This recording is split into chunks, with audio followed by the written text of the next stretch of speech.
Buenos días a todos. Quiero darles las gracias por esta gran invitación. El día de hoy me dieron el honor de hacer esta charla.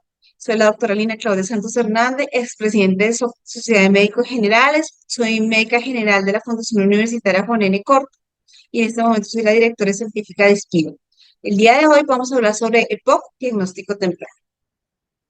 La enfermedad pulmonar obstructiva crónica es una patología que presenta una elevada morbimortalidad y es una enfermedad de importancia de la salud pública, ya que en nuestro entorno existe un hábito de tabaquismo, a pesar de que el tabaquismo en nuestra sociedad ha ido en descenso, aún personas muy jóvenes han iniciado el tabaquismo en etapas muy tempranas. Se ha relacionado que el hábito del tabaquismo aumenta las enfermedades tanto cardiovasculares y aumenta la incidencia de cáncer de pulmón. Sabemos que la enfermedad pulmonar obstructiva crónica es una patología que es prevenible, tratable, que se caracteriza por síntomas persistentes que poco a poco van haciendo de forma crónica disminución del flujo aéreo con su sintomatología. La causa principal de ella es el tabaquismo, ya que trae un impacto importante tanto a la calidad de vida de quien lo padece como de su entorno. La estadística de nuestra enfermedad pulmonar obstructiva crónica es la causa de 3,2 millones de fallecimientos en el 2015 en el mundo, siendo la cuarta causa de muerte por delante del cáncer de pulmón, la quinta causa con 1,7 millones de muertes. La prevalencia de enfermedad pulmonar obstructiva crónica es de 251 millones de casos en el 2016 y se espera que aumente en los próximos años y que sea responsable de más de 4,5 millones de muertes en el 2030. El riesgo de padecer cáncer de pulmón y enfermedad cardiovascular aumenta en los pacientes con enfermedad pulmonar obstructiva crónica. Entonces, como vemos, múltiples patologías que se unen en un solo paciente. No solamente nuestro paciente va a tener una enfermedad pulmonar, sino que también muy probablemente vaya a tener también una enfermedad cardiovascular y el impacto que esto produce. ¿Quién es la causa más frecuente de enfermedad pulmonar obstructiva crónica? Como lo hemos hablado desde el inicio de la charla, es el tabaquismo. Se considera que el 50 de los pacientes, 50% de los fumadores desarrollarán enfermedad pulmonar obstructiva crónica durante su vida. Y pues obviamente viendo esta estadística y sabiendo cómo se comporta la patología, el tratamiento más eficaz que podemos hacer en nuestros pacientes, tanto para prevención como de manejo, es dejar de fumar. La enfermedad pulmonar obstructiva crónica, se ha hecho estudios sobre el nivel de contaminación y la exacerbación de la patología. En los pacientes con enfermedad pulmonar obstructiva crónica empiezan a tener episodios de exacerbaciones de sus síntomas, aumentando las hospitalizaciones y esta es un espejo de la mortalidad, ya que entre más se hospitalice mi paciente, más exacerbaciones tenga, va a aumentar su posibilidad de mortalidad. Entonces, es muy importante empezar a tratar a nuestro paciente tempranamente, evitar las exacerbaciones y obviamente manejar la parte mental, el tabaquismo, porque algunos pacientes dicen que dejaron el tabaco, pero pues conviven con una persona con tabaquismo. Entonces, realmente también hay que mirar el contorno y la parte ambiental de los pacientes. Se encontró una prevalencia entre asma, maltratada, bronquitis crónica, infecciones respiratorias en la infancia y tuberculosis. La tuberculosis en nuestro país, Colombia, es bastante frecuente, a pesar de todas las campañas que se hacen para tuberculosis, las vacunaciones masivas, aún tenemos una incidencia alta de tuberculosis. Entonces se dice que casi todos los colombianos hemos tenido alguna vez contacto con el bacilo. Entonces es supremamente importante también el tratamiento de esta patología que va en conjunto a que este paciente tiene esta patología de tuberculosis no es tratada, aumenta la probabilidad de enfermedad pulmonar hacia el futuro. Encontramos que la enfermedad pulmonar obstructiva crónica en los médicos de atención primaria es el primer contacto que tienen los pacientes. Muchos de ellos consultan por síntomas crónicos. Es el paciente que nos refiere que lleva 5, 10, 15 años con tos, dura 2, 3 meses, lo relaciona con el ambiente, dice que vive con gripa. Es un paciente que empieza a ver que se empieza a limitar su calidad de vida, empieza con ahogo, con expulsión de flemas, y muchos de ellos o no están diagnosticados o muchos de ellos están infradiagnosticados. Entonces, unos se nos van a quedar dentro de esa canasta del diagnóstico y del tratamiento y otros que tienen otras patologías pueden llegar a decir que tienen esta patología y no mejoran con tratamientos y tienen otras patologías. Además de eso, pues el fumador Nuestro paciente que va a consulta y nosotros dentro de los interrogatorios miramos que tiene tabaquismo, es un paciente que hay que que empezarle a tratar esa parte del tabaquismo, a disminuir el consumo del mismo hasta la suspensión. Cuando llegan a nuestra consulta de atención primaria, la historia clínica es la base de todo. Ahí debemos hacer una adecuada anamnesis, una exploración, hay que pedir una espirometría a nuestros pacientes y las demás pruebas que nos sirvan para descartar o para hacer el diagnóstico de POC. Muchas veces podemos pedir otro tipo de pruebas que más adelante lo vamos a hablar, de que nos ayuda a excluir a ese paciente. También existe muchas historias de pacientes con diagnóstico que son manejados, no mejoran con los tratamientos adecuados y nunca han tenido una espirometría. Obviamente en nuestras regiones a veces es complicado tomarla, pero es importante hacerlo. La confirmación mediante la espirometría es necesario para excluir o no el diagnóstico y mirar los pacientes que están subdiagnosticados. La enfermedad pulmonar obstructiva crónica, ella también tiene diferentes comorbilidades, porque es ese paciente que está todo en una sola coja. Está enfermedad pulmonar obstructiva, pero además de eso tiene patología cardiovascular, es hipertenso, tiene arritmia, se acompaña de enfermedades de reflujo gastrointestinal, algunos conviven con cáncer de pulmón. Tenemos múltiples cosas en una sola canasta y hay que manejar a nuestro paciente multidisciplinariamente y obviamente esto debemos tener nuestro paciente enfocado y es supremamente importante en la atención primaria, tener un programa para pacientes de enfermedad pulmonar obstructiva crónica. Es muy importante las campañas, muy importante la captación de nuestros pacientes. ¿Cuándo tengo yo una sospecha clínica? ¿A quién sospecho? Es el paciente que tiene factores de riesgo, es el paciente que me dice, sí, yo fumo durante hace 20 años, soy un paciente que tengo mucha tos, que me da y me pasa, y a veces tengo flemas, a veces no. Ese es el paciente que tenemos que tener una sospecha clínica. ¿Quieres tener un factor de riesgo? Factor de riesgo para enfermedad pulmonar obstructiva crónica es la exposición de al menos 10 paquetes al año. Realmente no es muy alta. Si vemos, casi es un paquete al mes y muchos de los pacientes nos consultan con que fuman 8, 10 cigarrillos día. Otro factor importante es la edad, ya que los síntomas de los fumadores y de los no fumadores aparecen a partir de los 35 años. Y hay otros factores de riesgo, aunque no se ha comprobado, encontramos que también la exposición a polvos, a la parte orgánica, o cocinar con leña, aunque a pesar de nuestras zonas anteriormente, las mamás y mucha gente que trabaja en el campo cocinaba con leña siempre, aún está ese factor. Hay personas que pueden trabajar en un asadero. Entonces es importante dentro de nuestro interrogatorio mirar ese factor de riesgo para enfocar a nuestro paciente. Aquí encontramos la sospecha clínica. Mi paciente llega, tiene edad mayor a 35 años, tiene factor de riesgo, tiene tabaquismo, es un paciente que tiene antecedente de varios episodios de tuberculosis, que recibió tratamiento, que trabaja en una fábrica, que está en contacto, trabaja vendiendo carne, por ejemplo. También le preguntamos a su paciente, ¿tiene manifestaciones clínicas? Sí. ¿Tengo sensación de ahogo? Sí. ¿Tengo tos? Uy, sí, doctor, hace 10, 15 años estoy con tos. ¿Bota flemas? A veces, doctor. ¿Qué debo hacer con este paciente? Debo hacer una espirometría forzada. Miramos la curva. Sí, miramos su patrón, si es obstructivo o no es obstructivo. Entonces vamos a ver la relación entre el volumen de expiratorio forzado en el primer segundo y la capacidad vital forzada. Aquí vamos a ver la parte de que si es mayor a 80 normal, si es menor es restrictivo. Y vamos a ver la fracción, la capacidad vital forzada. Vamos a ver si es mayor a 80 obstructivo y si es menor. Aquí vemos como, aquí les muestro el flujograma para que lo veamos y cómo hacemos el diagnóstico de la enfermedad pulmonar obstructiva crónica. También tenemos que mirar si nuestro paciente es de riesgo bajo o nuestro paciente es de riesgo alto. Y también debemos mirar la gravedad, si tenemos ya nuestro diagnóstico de enfermedad pulmonar obstructiva crónica, vamos a ver la gravedad de la obstrucción. Las manifestaciones clínicas de mi paciente. Este paciente va a decirnos muchas veces que a veces les da, a veces no les da. Normalmente empieza intermitente y con el pasar de los años esto empieza a hacer más los síntomas y es cuando nuestro paciente consulta.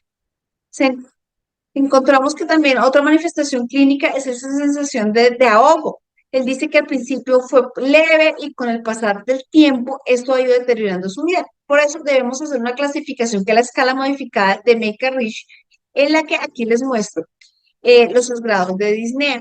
los grados de ahogo. Entonces, el grado cero es que el paciente puede hacer actividad, puede hacer ejercicio intento y empieza el ahogo.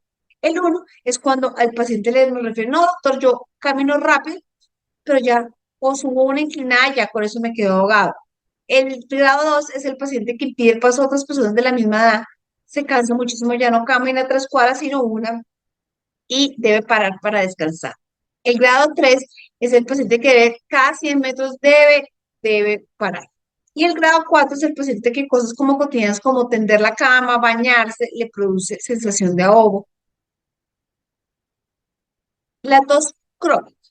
Es el primer síntoma casi que aparece. Es el paciente que generalmente aparece o con una tos, y con el pasar del tiempo, esta tos se vuelve más frecuente, se vuelve diaria, se vuelve todo, y es cuando consulta el paciente a nuestro servicio.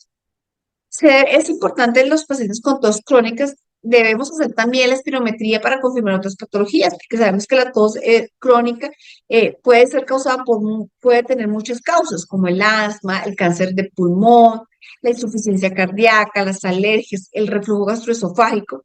Algunos medicamentos, por ejemplo, captopril, puede causar tos. Entonces, es importante también mirar nuestro paciente, porque puede ser un paciente hipertenso que llega con una tos causada por el captopril.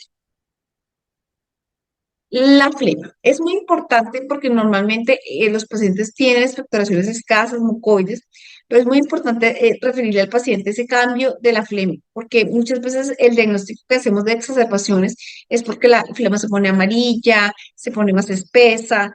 Entonces es importante esos signos de alarma de nuestro paciente para mirar, porque a veces acompañar nuestra enfermedad pulmonar obstructiva crónica es una exacerbación de una coinfección bacteriana. Otros síntomas que nos refieren nuestros pacientes es que les suena el pecho, que le duele el pecho. A veces nos refiere nuestro paciente que ha perdido peso, es un paciente que obviamente la sensación de ahogo es una sensación bastante desagradable, entonces nuestro paciente va a tener alteración de sus humores, ya no puede hacer lo mismo, ya no puede salir de su casa, ya no es tan funcional, ya requiere ayuda. Entonces, ese también puede ser un síntoma que va a llegar a nuestro paciente a consultar. La importancia de la espirometría. La espirometría forzada es una prueba fundamental para la confirmación diagnóstica y la evaluación de la gravedad de la obstrucción de enfermedad pulmonar obstructiva crónica. Esta prueba se trata para medir los volúmenes de aire volinizado por los pulmones en su función de tiempo y determinar la obstrucción del flujo aéreo. ¿Qué es importante? ¿A qué paciente le vamos a pedir la espirometría? Tenemos las recomendaciones que siempre debemos darle a nuestro paciente, explicar la prueba del paciente. Mira, la espirometría es muy importante la colaboración con el paciente para que quede tomada de manera adecuada. Entonces debemos, antes de pedirle la prueba, el día que llegue, hacerle, pues, obviamente a nuestro paciente la explicación cómo va a ser la prueba, qué requiere, qué necesitamos que nos colabore, porque sí depende mucho del paciente. Debe acudir con ropa cómoda, no debe realizar ejercicio 30 minutos antes, no debe fumar 24 horas antes de la prueba, no ingerir comida 2 o 3 horas previas, no tomar café, no tomar té, no tomar chocolate para que no se modifique la prueba. Debe estar sentado de 5 a 10 minutos antes de la prueba y debe haber una pausa. Debemos decirle al paciente que vamos a colocar bronco porque vamos a hacer pre y post beta 2. Entonces es importante explicarle al paciente el tiempo que se va a demorar y que debemos volver a hacer la prueba después del inhalador. Debemos retirar los medicamentos que usa nuestro paciente. Todos los agonistas beta 2 arenérgicos de acción corta se deben suspender 6 horas antes. Los antagonistas de beta 2 arenérgicos de acción larga 12. Los de ultra larga 24. Los anticolinérgicos de acción corta 6. Los anticolinérgicos de acción larga 24. Y la teofilina retardada de 36 a 48 horas para que no modifique la prueba. ¿Qué pacientes yo no le puedo tomar estas pruebas, la prueba de espirometría? Absolutas es ese paciente que está inestable, que tiene un embolismo pulmonar accidental, un paciente con neumotoras, un paciente con infección respiratoria activa, un paciente con 7 días antes de haber tenido un infarto agudo del miocardio, tener una angina inestable, un aneurisma torácico, un desprendimiento agudo de la retina. ¿Por qué la retina? Porque como hace maniobras de Valsalva, pues obviamente estaría contraindicada. ¿Cuáles son relativas? A veces, como hablábamos anteriormente, las espirometrías son dependientes del paciente. A veces los niños menores de 5 a 6 años, a veces es complicado tomar la prueba, pero pues sí, obviamente si les damos todos los parámetros a la mamá para que le explique al niño y nosotros lo hacemos el acompañamiento, podremos tomarla, por eso es relativo. Los pacientes con confusos, porque pues obviamente necesitamos la colaboración. Obviamente los pacientes con cirugías recientes, porque pues obviamente el dolor y la limitación debemos hacer maniobras. Pacientes con diarrea, vómito, a pacientes con la tensión, con en ese momento con la crisis hipertensiva, puedo aumentar los niveles de tensión y los pacientes con problemas faciales que limite la apertura, digamos, bucal.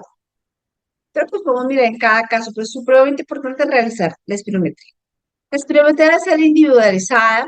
Es muy importante mirar los parámetros que se hicieron, el peso, la talla, la edad, el sexo, para mirar los parámetros.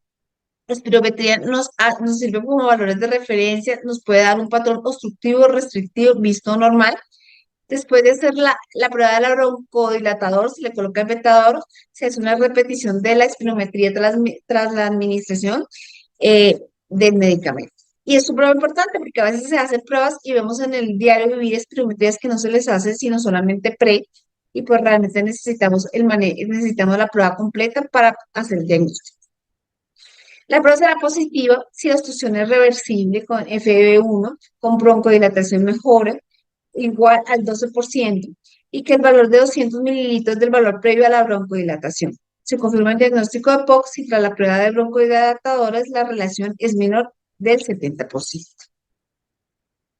¿Qué otras pruebas le puedo hacer a mi paciente para hacer el diagnóstico? Encontramos la radiografía de tórax. Realmente la radiografía de tórax, que es el diario vivir, que sabemos que en cualquier pueblo, en cualquier zona de Colombia, que a veces no tenemos pues las herramientas que todos lo conocemos de realizarle la espirometría a nuestro paciente, nos sirve para mirar otros diagnósticos diferenciales. Es el paciente que pronto esa ahogo, esa tos es causada porque tiene una neumonía, es causada porque tiene cambios fibróticos, tiene una enfermedad pulmonar intersticial, tiene patologías cardíacas como una insuficiencia cardíaca congestiva. Entonces, pues en la placa vamos a ver la cardiomegalia, vamos a ver el atrapamiento de aire y nos va a ayudar a mirar la parte ósea. Digamos que nos ayuda para la exclusión. También tenemos la tomografía computarizada TAC, y no se toma como rutina y se sirve para otras patologías. Digamos, el paciente que tengo aquí, como vemos la imagen, el paciente que tenemos una sospecha de un daño de intersticial, el paciente que tenemos sospecha de un cáncer pulmonar, lo que hablábamos, está relacionado con la enfermedad pulmonar obstructiva. Y también podremos ver la parte, si vamos a hacer un manejo en el caso, digamos, del enfisema, nos va a ayudar a hacer el diagnóstico de la valoración quirúrgica. Otras pruebas, vamos a hacer lo tenemos a la mano, la pulsoximetría. Mira la saturación de oxígeno y la hemoglobina arterial. Es una técnica alternativa, es disponible, es fácil, es fiable y nos sirve para mirar al paciente nos sirve de referencia para mirar la parte de la hipoxemia y determinar en qué momento nuestro paciente va a necesitar oxígeno complementario. Otra prueba, la prueba de los 6 minutos, es muy importante hacerla porque esta nos sirve como pronóstico y nos ayuda a hacer un buen predictor de nuestro paciente cómo va su evolución. Es una prueba fácil que si se hace en el sitio adecuado, de la manera adecuada, no necesita mucha tecnología para hacerlo. Entonces, les invito porque nos ayuda mucho a mirar la parte pronóstica de nuestros pacientes. Tenemos ahora el medidor portátil COP6. Se trata de un aparato sencillo que hace la detección de la patología obstructiva, facilita la espirometría para no requerir una maniobra máxima de expiración forzada de ese paciente que tenemos dificultades y una sensibilidad y especificidad aceptable para la obstrucción de la vía aérea. Es útil para los pacientes que precisan espirometría diagnóstica, pero pues obviamente pues en muchas regiones de nuestro país pues no tenemos acceso al mismo. Debemos mirar, es importante dentro de nuestro diagnóstico con nuestros pacientes el nivel de riesgo. El nivel de riesgo sí nos sirve como un factor pronóstico, además que nos va a dar un índice de la probabilidad de que este paciente se exacerbe, este paciente se hospitalice y este paciente se fallezca. A nivel de riesgo también sirve para la parte pronóstica y para mirar qué vamos a hacer con este paciente. Tenemos dos líneas, el paciente de riesgo bajo y el paciente de riesgo alto. El paciente de riesgo bajo debe cumplir los siguientes tres criterios.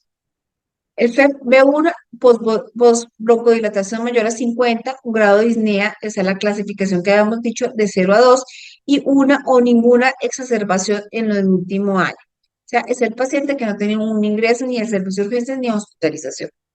Y riesgo alto es el paciente que tenemos FEV1 post broncodilatación menor a 50, un grado de ahogo, y que a eso tiene dos o más exacerbaciones o un ingreso hospitalario en el último año.